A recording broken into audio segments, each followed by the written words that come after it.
Empty minds, idle hands is exactly what a shaitan is fishing for, to keep us busy and thrown in a roller coaster of disobediences that would put us away from Allah subhanahu wa ta'ala. The opposite is to be aware of, and that is to keep our mind full. And the mind is in the heart, meaning you keep our heart full of the dhikr of Allah and full of iman, busy with tafakkur, reflection, busy with the lofty thoughts about building our own home in the akhirah. The process needs to be always in our mind all the time. And that requires also physically to be busy doing the work to build that home. This is why shaitan focuses on empty minds, idle hands. Those who don't want to do anything physically, they don't want to put the work, he will keep them busy doing something else. Whether that is in the space of your thoughts or when it comes to your actions, all what a shaitan does is when you give him the opportunity of an empty mind, he will fill it up with his thoughts. When you are idle, not doing the work for that positive building of your home with all sorts of obediences and acts of worship and good conduct and high moral, all of that, well, shaitan is going to take advantage of it. All of what a shaitan does, he will shift your energy from being busy in your mind. Instead, he will keep that mind of yours busy with evil thoughts. When it comes to idle hands, you're lazy, you don't want to do the work.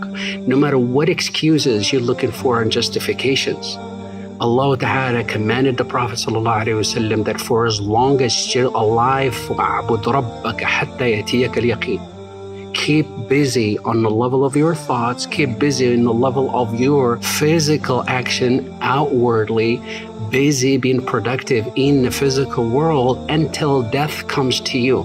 You know, the institutionalized and how we are indoctrinated to think that, well, I have to have this vacation. Yeah, you take a vacation to a break physically when you are mentally exhausted, emotionally exhausted, physically exhausted. It does not mean you take a break from doing good. You're always busy doing the good, and you're always busy thinking about good. So on the level of your thought as well, and the level of your action, you always beat a shaitan to it before he will take control of the steering wheel, and you have absolutely no control over your thoughts nor over your actions. And this is why when they say that a shaitan does his best work with idle hands, meaning with people who sit around, they don't have structure, they don't have a schedule, the whole day, week, month, whatever the case, they're not structured to do work for an end goal, nor are they structured with the process of always learning about the divine and how the guidance of Allah Ta'ala and the path of Rasulullah, it's a process and it's a building block.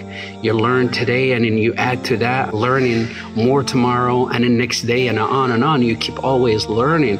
So that process needs to always be part of understanding the big picture, and that is the more I learn, the more I need to practice, put that learning into action. And it continues. And Allah subhanahu wa ta'ala says, وَالَّذِينَ جَاهَدُوا فِينَا لَنَهْدِيَنَّهُمْ سُبُلَنَا, that those who strive for their end goal, and that is to meet me, I will help them. I will make it easy for them.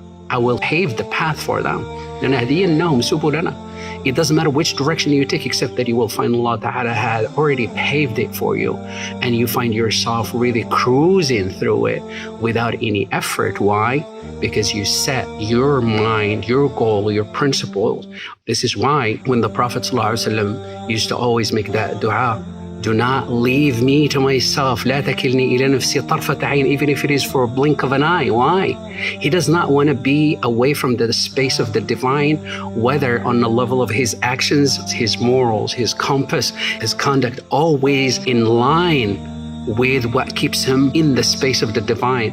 When it comes to his iman and thought, always within that space. And he says, oh Allah, do not kick me away. Don't put me away from your space, even if it is for a blink of an eye. So we never take a break. When we take a break, it only means we're allowing a shaitan to kick you out of the circle of the divine, in that space where you are felicitous and happy and focused and always productive in the most beautiful form. Being productive physically, yes, but the duality is always needs to be always in mind, and that is whatever you do, whatever you say, whatever your mind is busy thinking about is always towards that end goal, and that is your Jannah, your meeting with Allah. What do I need to do to make that meeting most beautiful meeting with Allah Ta'ala? What I need to do to have the meeting with the angel of death, the most beautiful meeting with the angel of death, to where he will come to me and he will give me the good news. Ya ayyatuha an-nafsu al-mutma'innah turji'i ila rabbika radiyatan mardiyah. Oh, you beautiful and blessed soul,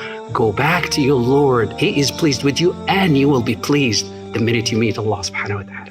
This is the good news you're looking for, and that requires focus on the level of your mind, focus on the level of your actions outwardly and how you interact within this physical world, and you're always on point, both ways.